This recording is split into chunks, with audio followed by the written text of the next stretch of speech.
Wiggy, wiggy, oh, wiggy, oh, wiggy. Hold up, wiggy, oh, wiggy, oh, Cause that bitch go puke when I shoot, it's on mute. That bitch go puke when I shoot, it's on mute. Baik, kali ini saya akan melanjutkan dari penjelasan sebelumnya, yaitu mengenai gambaran umum metodologi yang ada. Nah, di sini menurut Rogers dan Hekus menyatakan bahwa urutan analisis untuk portal bawah tanah di lereng batuan harus merupakan kombinasi dari metode empiris dan analitis, yaitu sebagai berikut. Nah, yang pertama di sini adalah karakteristik lokasi geologi. Yang kedua, stabilitas lereng secara keseluruhan. Yang ketiga, stabilitas lereng di area portal terdekat. Yang keempat itu stabilitas penggalian bawah tanah. Kemudian Hutchinson dan Dietrich menyatakan dalam bab mereka tentang penerapan prinsip-prinsip teknik untuk indeks kualitas terowongan batuan untuk persimpangan krisis dan portal akses menggunakan 2 hingga 3 kali untuk mengevakuasi. Dan kira-kira faktor tambahan ini dirancang untuk memperhitungkan kompleksitas tambahan dalam dimensi penggalian, derajat kebebasan tambahan, dan kelonggaran dalam metode penggalian.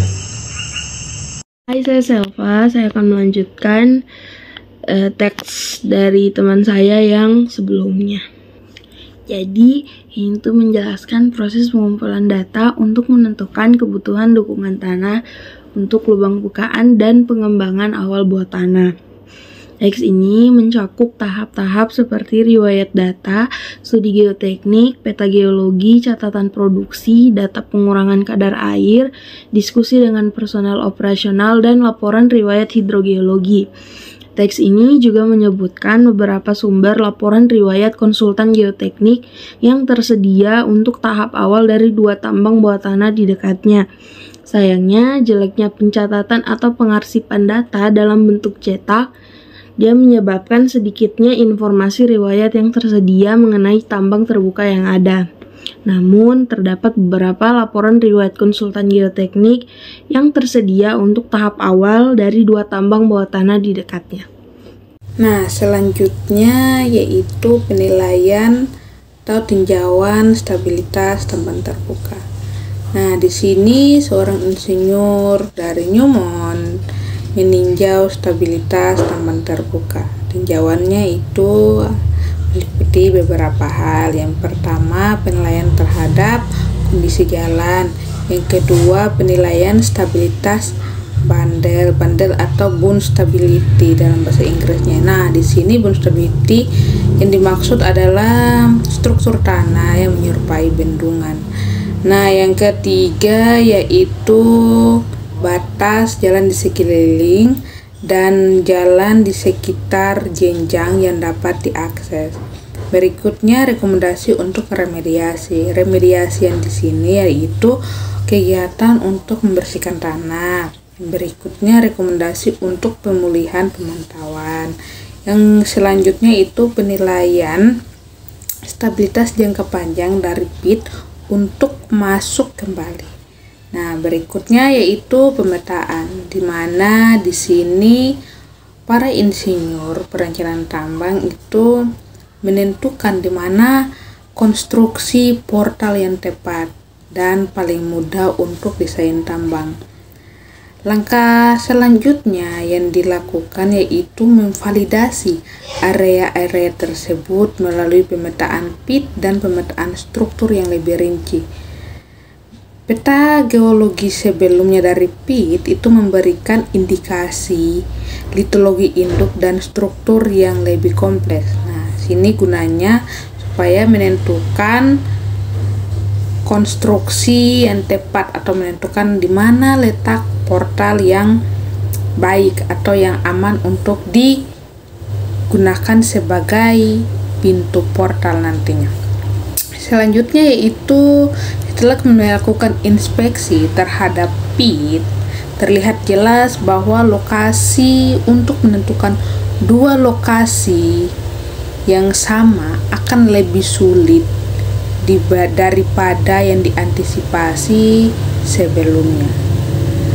Hal ini disebabkan beberapa faktor. Nah, beberapa faktor tersebut termasuk Setelah memeriksa lubang tersebut, terlihat jelas bahwa menemukan dua lokasi dengan jarak yang sesuai satu sama lain akan lebih sulit dari perkiraan yang semula. Hal ini disebabkan oleh beberapa faktor, antara lain yang pertama, lebar jenjang dan hilangnya sebuah lereng dikarenakan ketidakstabilan selama bertahun-tahun. Hal ini terjadi pada jenjang di atas portal dan juga pada tingkat di mana portal itu akan dibangun. Yang kedua, tinggi jenjang yang tidak mencukupi atau diperlukan penutup yang minimum dari belakang portal ke jenjang di atasnya. Setidaknya 2 kali lebar portal, terutama pada material yang sangat lapuk.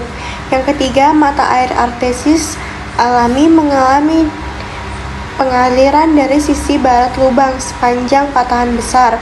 Yang keempat, paparan batuan segar untuk kedua portal tidak mencukupi karena pembatasan tingkat banjir dikarenakan dari pit sump.